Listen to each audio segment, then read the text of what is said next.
ভিতরে অসংখ্য মানুষগুলো কোরআনকে হেরফের করার জন্য চেষ্টা করেছে বাজান, কিন্তু ব্যর্থ হয়েছে।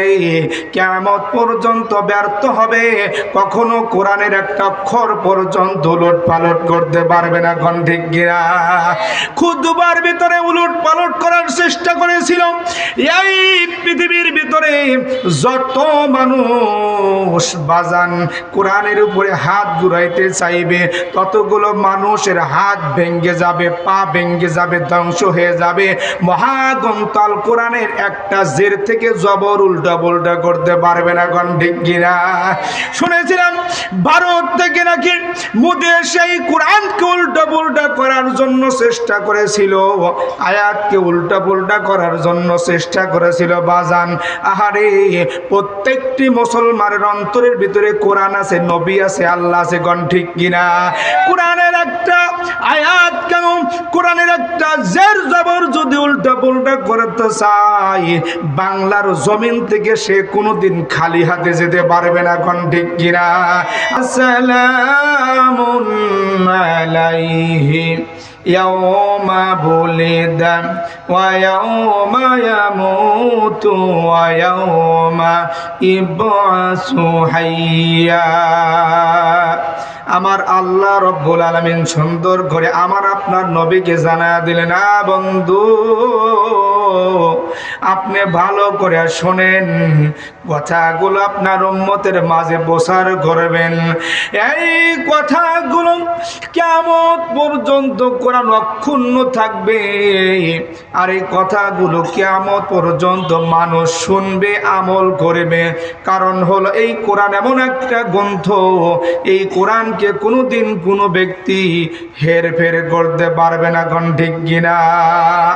হাজারো চেষ্টা করবেন, ব্যর্থ হয়ে যাবে। সমস্ত কিতাবগুলো যদি উল্টা পুল্টা করতে পারেন, তাওরাত কিতাবের ভিতরে কম বেশি করেছে, জাবর কিতাবের ভিতরে কম বেশি করেছে মানুষ, কিন্তু এই আল কোরআন এমন একটা গ্রন্থ, এই গ্রন্থ আমার আল্লাহ তাআলা স্বয়ং নিজে চ্যালেঞ্জ করেছে। কোন সুবহানাল্লাহ। ইন্না নাহনু নাযালনা যিকরা ওয়া ইন্না লাহু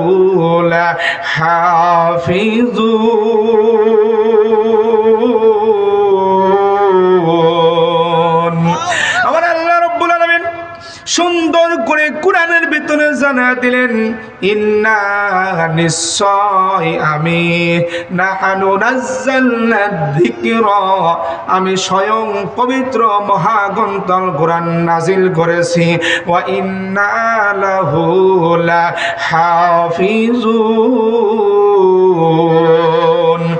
আর এর সংরক্ষণ স্বয়ং আমি আল্লাহ রব্বুল আলামিন নিজে দায়িত্ব নিলাম। গণ সুবহানাল্লাহ। পৃথিবীর ভিতরে অসংখ্য মানুষগুলো কোরআনকে হেরফের করার জন্য চেষ্টা করেছে বাজান, কিন্তু ব্যর্থ হয়েছে। কিয়ামত পর্যন্ত ব্যর্থ হবে, কখনো কোরআনের একটা অক্ষর পর্যন্ত উলট পালট করতে পারবে না। কোন ঠিক কিনা? খুতবার ভিতরে উলট পালট করার চেষ্টা করেছিল। এই পৃথিবীর ভিতরে যত মানুষ বাজান কোরআনের উপরে হাত ঘুরাইতে চাইবে, ততগুলো মানুষের হাত ভেঙ্গে যাবে, পা ভেঙ্গে যাবে, ধ্বংস হয়ে যাবে। মহাগ্রন্থাল কোরআনের একটা জের থেকে জবর উল্টা পুল্টা করতে পারবে না। কোন ঠিক কিনা? শুনেছিলাম ভারত থেকে নাকি মোদী সেই কোরআনকে উল্টা পুল্টা করার জন্য চেষ্টা করেছিল, আয়াতকে উল্টা পুল্টা করার জন্য চেষ্টা করেছিল বাজান। আহারে, প্রত্যেকটি মুসলমানের অন্তরের ভিতরে কোরআন আছে, নবী আছে, আল্লাহ আছে। কোন ঠিক কিনা? কোরআনের একটা আয়াত কেন, কোরআনের একটা জের জবর যদি উল্টা পুল্টা করতে চাই, বাংলার জমিন থেকে সে কোনোদিন খালি হাতে যেতে পারবে না। কোন ঠিক কিনা? আমার আল্লাহ রব্বুল আলামিন তাই এই কোরআনের ভিতরে নাজিল করেছেন। কোরআন এমন একটা গ্রন্থের ভিতরে হেরফের হবে না। যারা কোরআন অনুযায়ী চলবে, কোরআনের উপরে আমল করবে, আমার আল্লাহ রব্বুল আলামিন তাদেরকে বিজয় দিয়ে দিবে। গণ সুবহানাল্লাহ। ওয়া সালামুন আলাইহি ইয়াওমা বুলিদা ওয়া ইয়াওমা ইয়ামুতু ওয়া ইয়াওমা ইবআসু হাইয়া।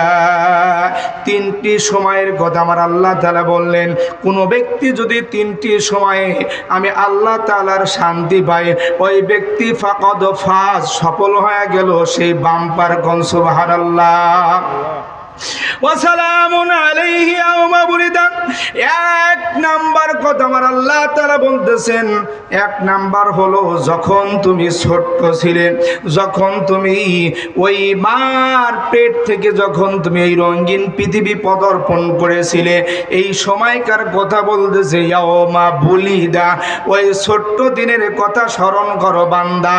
এমন একটা মুহূর্ত তোমার কাছে বান্দা, এই মুহূর্ত তোমাকে আমি হাত দিয়েছিলাম, তোমাকে পা দিয়েছিলাম, তোমাকে চোখ দিয়েছিলাম, কান দিয়েছিলাম, কিন্তু তুমি কি ছিলে? দুর্বল ছিলে।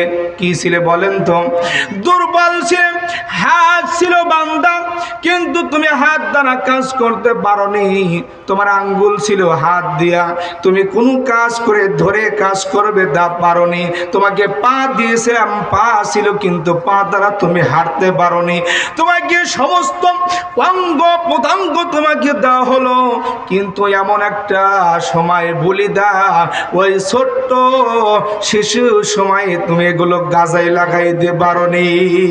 তোমাকে যদি আমি এই শান্তি না দিতাম, তাহলে তুমি কখনো দুনিয়ার ভিতরে থাকতে পারতে না। তুমি দুনিয়ায় আসার সঙ্গে সঙ্গে এই দুনিয়া থেকে তোমার চলে যেতে লাগতো। কোন ঠিক কিনা? আমার আল্লাহ রাব্বুল আলামিন মার কলিজার ভিতরে এমন রহম দিয়েছে, এমন দয়া দিয়েছে, শান্তি দিয়েছে, তাই মা ছোট্ট শিশুকে বলে না। গভীর রজনী বাবা ঘুমিয়ে যায়, মা কিন্তু ঘুমাইতে পারে না। মা ওই ছোট্ট সন্তানকে বুকের উপরে রেখে এইভাবে মা চোখ বোঝে, সন্তান পোশাক করে দেয়, পায়খানা করে দেয়, পরিষ্কার করে সন্তানকে আবারও সুন্দর করে শুকনা জায়গায় রাখে, কিন্তু মা ভেজা জায়গায় শুয়ে থাকে। কোন ঠিক কিনা? এই রহম, এই শান্তি মার কলিজার ভিতরে আমরা আল্লাহ রাব্বুল আলামিন দিয়েছে। এই জন্য তোমাকে মা ভালোবাসে, এই জন্য তোমাকে মা দয়া করেছে। এরপরে বাবার কলিজার ভিতরে তোমাকে কি করেছে? বাবার কলিজার ভিতরে শান্তি দিয়েছে। তাই বাবা তোমাকে দেখার সঙ্গে সঙ্গে চুমো দেয়। কোন ঠিক কিনা? এমন একটা মুহূর্ত বান্দা আমার আল্লাহ তাআলা কোরআনের ভিতরে বলতেছে, আল্লাহুল্লাযী খালাকাকুম মিন দুউফিন সুম্মা জাআলা মিন বাদি দুউফিন কুওয়াতান সুম্মা জাআলা মিন বাদি কুওয়াতিন দুউফান ওয়া শাইবা। আল্লাহ রাব্বুল আলামিন সুন্দর করে মানুষকে জানাতে দিয়েছে, এ বান্দা তুমি কিন্তু দুর্বল ছিলে, আমি তোমাকে দুর্বল করে মার গর্ভে থেকে এই রঙিন পৃথিবীকে তোমাকে নিয়ে এসেছি, রঙিন পৃথিবীতে তোমাকে দিয়েছি, তুমি পদার্পণ করেছো, তুমি কিন্তু দুর্বল ছিলে। এবার আমি তোমাকে কি করলাম? সুম্মা জাআলা মিন বাদি দুউফিন কুওয়া। তোমাকে যখন দুর্বল থেকে আমি তোমাকে শক্তি দিলাম, তোমার বাহুতে এবার শক্তি চলে এসেছে। হাত দিয়ে তুমি কি করতে পারো? কাজ করতে পারো। তোমার পাতে আমি কি দিলাম? শক্তি দিলাম। পা দ্বারা এবার তুমি হাঁটতে পারো। কোন ঠিক কিনা?